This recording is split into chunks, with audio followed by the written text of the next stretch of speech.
que é só um box, que eu acho muito, muito lindo.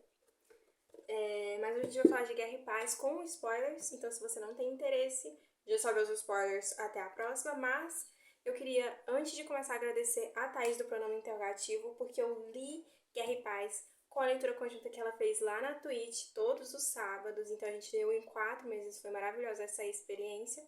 E agora a gente vai ler Os Miseráveis, então vem aí com a gente, eu vou deixar os links no box de informação. Eu escolhi ler na edição da Nova Fronteira porque era mais bonita, porque era mais barata. E é sobre isso. A tradução é do Gustavo Nuremberg.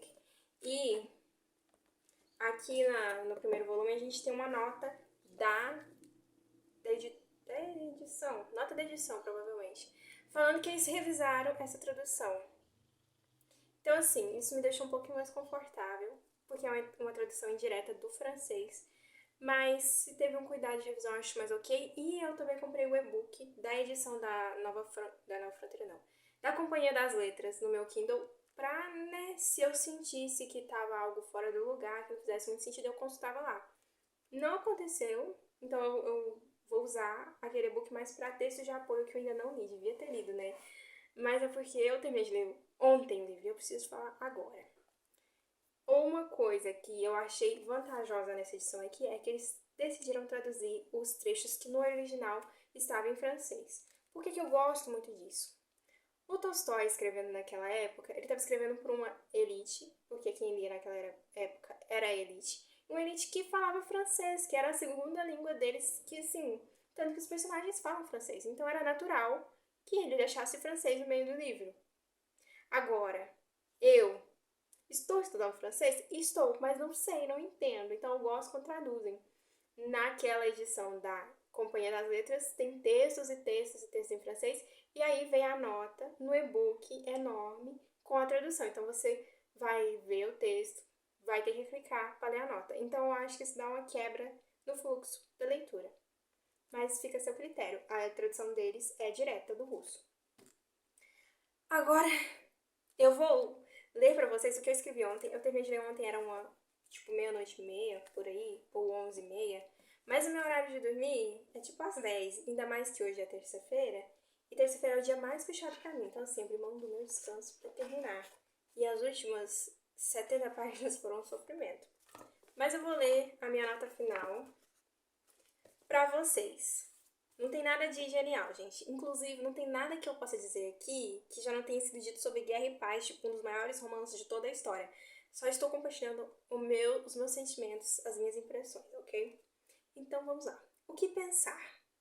Essa palestrinha no final é interessante. Vamos falar sobre isso um pouco mais. Mas, depois de 1500 páginas, mais ou menos, deixar os personagens de forma tão abrupta foi desconcertante. Eu já falei que vai ter spoiler, né? Então, talvez eu esperasse mais. Comparado com Ana, que é o meu livro favorito, Guerra e Paz parece não ter alma. Talvez seja esse o ponto. Comecei amando os personagens e eles se desmancharam pelo caminho. A guerra queimou Moscou, mas destruiu mesmo a chama de Natasha, a liberdade de Nicolau, a ingenuidade boba de Pierre, a esperança de Sônia e a vida de André. Os sobreviventes não têm outra opção além de seguir em frente.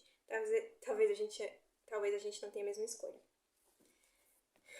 Então vamos lá. Primeiro, vamos começar então pelo final. A segunda parte do epílogo, o Tolstói vai traçar uma dissertação. Ele vai fazer uma dissertação sobre como que não existe livre-arbítrio. E eu acho que, talvez, pensando aqui agora, é meio com a passação de pano de que ninguém tem culpa, somos todos movidos pela história, ninguém tem escolha, as guerras acontecem e a gente só se pega ali no meio, não tem muito o que fazer com relação a isso.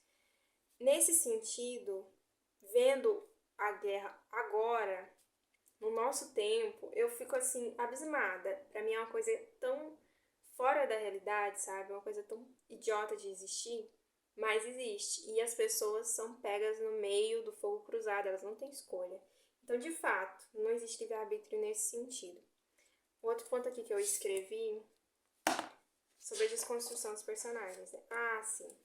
Antes disso, eu não sei se eu falei, mas O meu plano era conhecer Tolstói por Guerra e Paz. Lá em 2014, na biblioteca da faculdade, eu acho que eu já falei até sobre isso aqui. Eu fui procurar Guerra e Paz para ler e não tinha. Que bom. Queria tanto saber quem pegou esse livro para eu agradecer, porque se eu tivesse conhecido Tolstói por Guerra e Paz, eu não teria lido as outras obras que eu já li dele. E eu não teria conhecido o meu livro favorito, que é o Ana Karenina, né? E por que eu acho a Ana superior? Como eu disse, porque eu sinto que a Ana tem mais alma.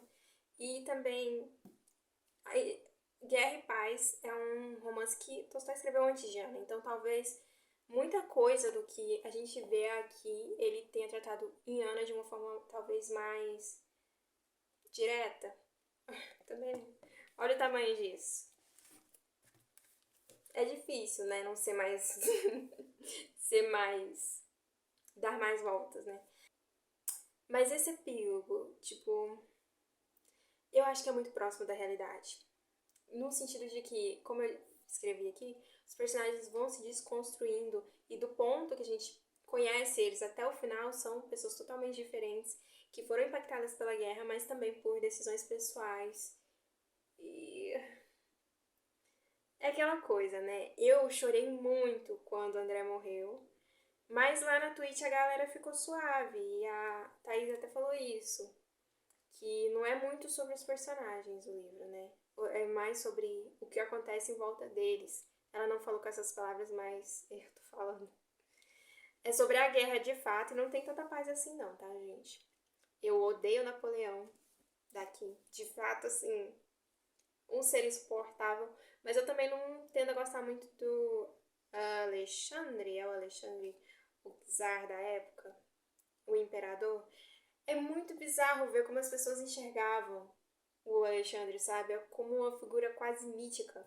Quando ele aparece na história, os caras, sei lá, eles desfalecem, tipo as mocinhas de romance vitoriano. É bizarro, é muito. Isso eu gostei, mas a figura em si do. Eu acho que era o Alexandre. Eu acho de uma arrogância muito grande. E era talvez essa a intenção do autor, né? Tanto como Napoleão. Ambos muito arrogantes, acho. Extremamente. Mas voltando pro início, pro que eu gostei, que foi o início. Ele me apresentou personagens que estavam com lutas muito interessantes, sabe? Mas meu favorito foi o André, então talvez isso tenha danificado, tenha deixado o final do livro tão sem graça pra mim, porque, né, ele, nas últimas 500 páginas, ele não tava mais ali participando. Mas, assim, a história dele, ele tá ali e ele deixou a esposa, uma esposa bobinha, inocente, grávida, com medo do parto e foi pra guerra. E quando ele chega junto com o médico e vai ter o filho, meu Deus, e o filho nasce, ele escuta o filho.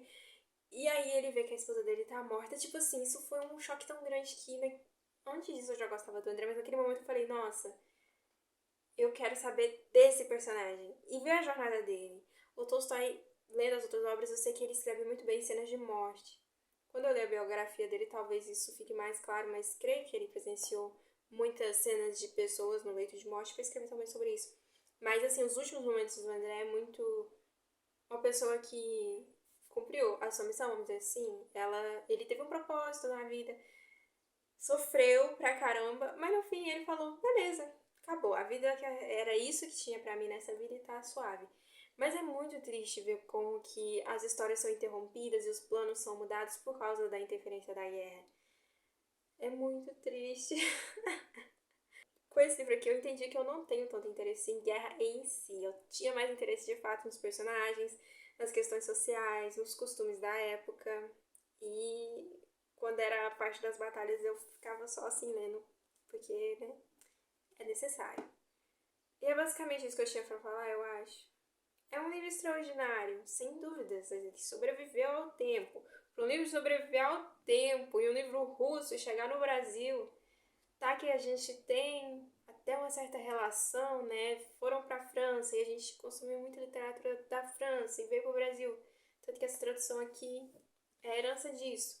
Mas, para um livro chegar na gente, ele tem que ter poder, sabe? Tem que ser forte. E esse livro aí É assim, pra você ler e falar, é um absurdo, a guerra é um absurdo, e as pessoas continuam guerrando, continuam brigando, e o absurdo continua. Se repete, a história é cíclica, né? É isso. Mas me deixa com um sentimento muito parecido quando eu terminei Moby Dick, que foi outro livro, gente, que eu gostei, 5 estrelas, mas aquele ódiozinho no coração, porque, não vou dar spoiler, mas Moby Dick tem muitas partes lentas, e partes lentas que você fala, pelo amor de Deus, eu não preciso saber qual nó que você está dando nessa corda do barco. E no final você chega a uma cena muito satisfatória. Pra mim foi muito satisfatório o final de Moby Dick. Mas foi um longo processo, uma jornada árdua para chegar naquela recompensa. Agora, Guerra e Paz, a caminhada é muito boa. Tem os seus momentos de lentidão, mas assim, você, quando você tá falando não aguento mais, ele vai e joga ali uma trama do personagem que te deixa mais felizinho assim, mais empolgado, lê mais rápido, né? Mas o final, gente, é você, sei lá, chegar depois de um longo dia de trabalho fazendo algo com as suas mãos, vamos dizer assim. Passei o dia inteiro desenhando, minha mão tá doendo. E no final eu não tenho nada. Essa é a minha sensação e talvez seja esse o objetivo do autor, né? Mostrar que esses personagens fizeram o que fizeram, participaram da guerra, foram prisioneiros de guerra, mataram outras pessoas para chegar no final e eles estão ali no mesmo ponto, basicamente. Nada mudou, mas ao mesmo tempo tá tudo diferente, porque eles têm traumas, eles perderam muita gente pelo caminho. E o que eles planejaram pra vida deles, o ideal apaixonado que você encontra aqui no início, que você fica, caramba, gente, essa Natasha é maravilhosa. No fim, ela é outra pessoa, porque a guerra a atingiu. Comecei gostando bastante, ela me decepcionou muito, especialmente. Não posso julgar. O que pode julgar a menina Natasha que ela se apaixona em 2 dias e larga tudo por causa do cara, enfim. Eu acho que ela é muito aquele estereótipo de mocinhas do século XIX mesmo, sabe? Que não tem nenhuma ideia na cabeça.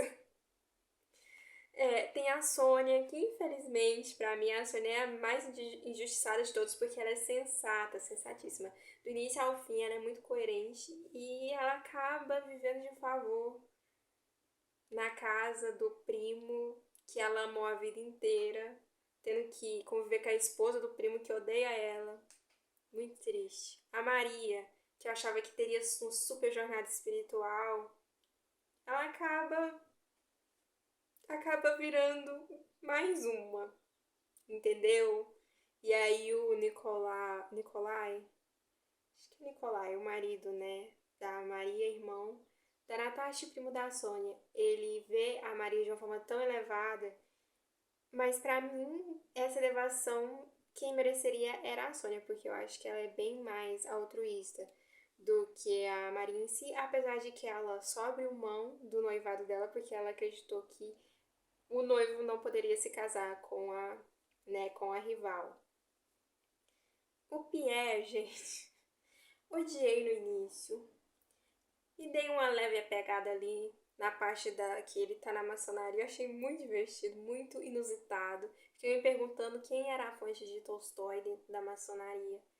E se é, né, de fato, se tem a ver com o que é a realidade.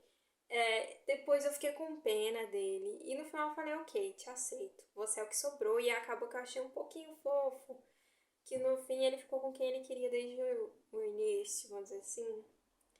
E acho que dos principais tem o André, né? O André tem essa coisa do sofrimento, enfim. Mas eu gosto muito que ele me parece muito. Me lembra um pouquinho o Lee Erwin, né, que é meu personagem favorito. Me lembra um pouquinho aquela questão do não se encaixa no que as outras pessoas planejaram pra ele. E ao mesmo tempo ele faz essa jornada espiritual, ele não acreditava pra depois acreditar. Tem essa semelhança, mas no fim a relação dele com o pai eu acho muito interessante de ver como se desenvolve, como se deteriora, da mesma forma que a Maria também, né? É muito interessante ver como, mesmo que exista amor dentro daquela família, as pessoas são tão diferentes que às vezes elas não conseguem se comunicar. E é isso, gente. Eu achei que esse vídeo ia até ficar maior, não ficou, né? Eu li Guerra e Paz, eu indico a leitura. Na verdade, se você tiver um audiolivro, acho que indico mais. Porque você vai ouvindo e vai fazendo outra coisa e é tanto tempo investido. E talvez, não sei se você chega no final como eu e sinta que. Não é que eu perdi meu tempo, mas eu não senti aquela recompensa. Quando você termina e fala, uau! Autor, como assim? Maravilhoso. Não senti isso. Eu ainda quero reler outra vez o epílogo, a segunda parte do epílogo, porque eu acho que tem reflexões ali muito importantes, mas pra mim ele parece muito deslocado da trama. É como se o Tolstói tivesse realmente de fato fechou a trama e fechou de uma forma meio solta pra mim. Eu acho que foi meio inconclusivo, porque ele abre algumas ideias, o Pierre, uma sociedade secreta. Ele cita uma mulher que o Pierre encontrou. Que mulher era essa? Era a prima do Pierre? Quem que era? Eu fiquei perdida nisso. E aí o Nicolai brigando com o Pierre e o filho do André, que ali tá solto, abre essas coisas e não fecha, entendeu? Aí tudo bem. Acho que dá essa ideia de que continua, né? Continua as treta familiar. E a guerra também, né? Porque a gente sabe que a Rússia não teve paz até hoje.